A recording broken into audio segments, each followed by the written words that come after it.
I have something to say. And you need to hear every word of this. A home run that silenced an entire nation. Welcome back, Shohei. Hello, everyone. Today, Shohei Ohtani did something that made the entire baseball world stop breathing. The stage is Dodger Stadium. After missing time and returning to the lineup, Shohei stepped into the batter's box as if he had never left, and within moments, he reminded the world exactly who he is. The atmosphere inside the stadium was already electric. Fans were on their feet before he even swung. And then, on a pitch that most hitters would foul off or weakly roll over, Shohei turned on it with terrifying violence and sent it soaring into the night sky. His 14th home run of the season. His first since his return. The ball traveled approximately 127 meters and landed in the left field seats like a declaration of war. The dugout exploded. But it wasn't just the home run that people are talking about. It was what happened next. It was the reactions. From his teammates. From the legends watching at home. From the commentators who ran out of words. Because when Shohei Ohtani does something, it doesn't just affect the scoreboard. It shakes people to their core. And today, it shook Mookie Betts first. Cameras caught Betts in the dugout the moment the ball left the park. He stood up, grabbed the railing, watched the ball disappear, then slowly turned to the bench with an expression that said everything words cannot. He wasn't celebrating like a teammate. He was staring like a fan. Like someone watching a miracle happen in real time. Later, when reporters asked him about it, Betts said simply, "There are moments in this game where you forget you're a professional. You forget you're even in the dugout. You just become a spectator. That was one of those moments for me." He paused. Then added, "And I've seen him do this hundreds of times now.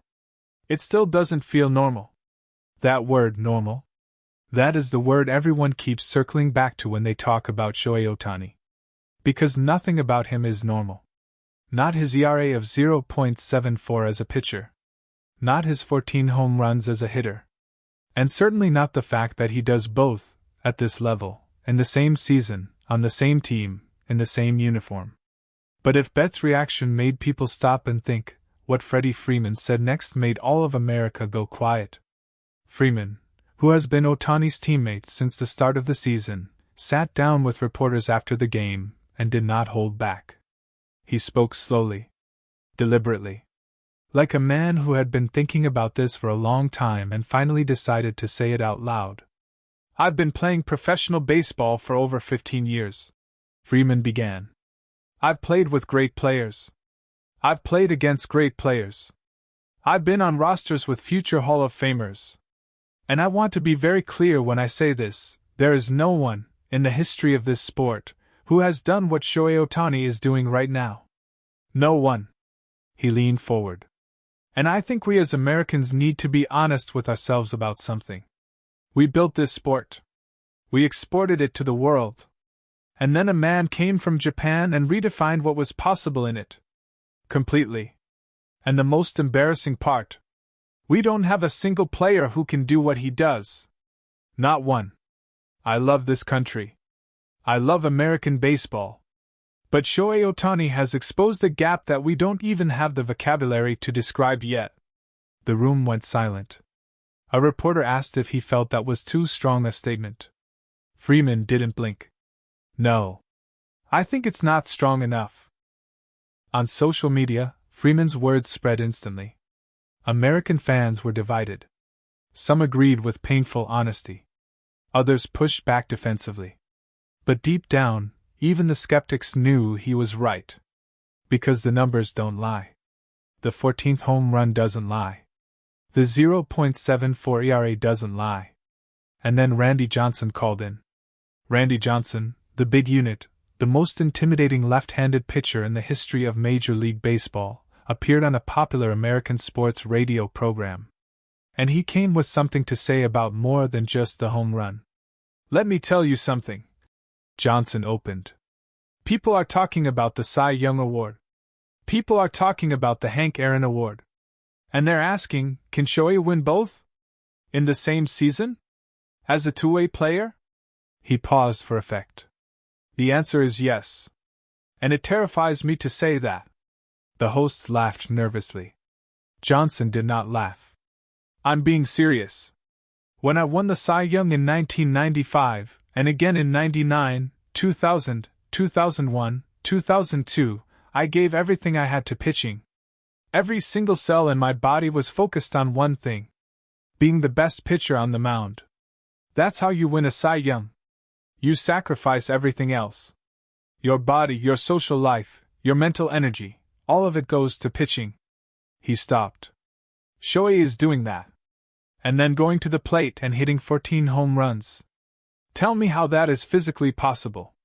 Tell me. Because I cannot explain it. A host asked him about the Hank Aaron Award specifically, given annually to the best hitter in each league. Johnson exhaled slowly. Hank Aaron was one of the greatest pure hitters this sport has ever seen.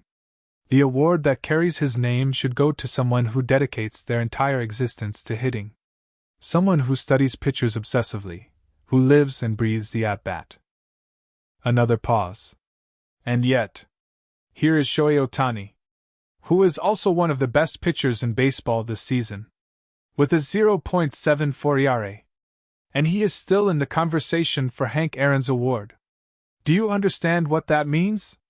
It means he's giving only a portion of his focus to hitting, because the other portion goes to pitching, and that portion alone is enough to compete with hitters who give 100% of themselves to the craft. Johnson's voice dropped lower. I said it before and I'll say it again. What Shohei Ohtani is doing is a crime against the history of this sport. A beautiful, humbling, infuriating crime. And I think he's going to win both awards. And I think when he does, we're all going to have to sit down quietly and accept that we witnessed something that will never happen again. Back on the field, Dodger Stadium was still buzzing long after the final out. Fans replayed the 14th home run on their phones. Strangers turned to each other in the stands and shook their heads slowly, the way people do when they've just seen something they know they'll describe to their grandchildren someday. And somewhere in the middle of all this, a thought kept surfacing, not just on social media, not just in radio studios, but in the minds of every honest baseball fan watching. What are we witnessing? Not a great player. Not even a generational talent. Something rarer than that. Something that has no category yet because no one has ever needed to create one before. Shohei Ohtani stepped back into the lineup after missing time, hit his 14th home run, embarrassed an entire nation's worth of hitters by comparison, made his own teammates forget they were professionals, and pushed two of baseball's greatest legends to publicly admit they cannot explain him. And the season isn't even half over. Next, CC Sabathia, who watched today's game from his podcast studio, began speaking about what Ohtani's return means for the Dodgers' championship chances, and what he said about the pressure now on every other team in the National League will send chills down your spine. But before we get there, Randy Johnson had one final thought. About what happens if Shohei pitches and hits in the same postseason game. About what that would mean for the legacy of this sport forever. You won't want to miss it.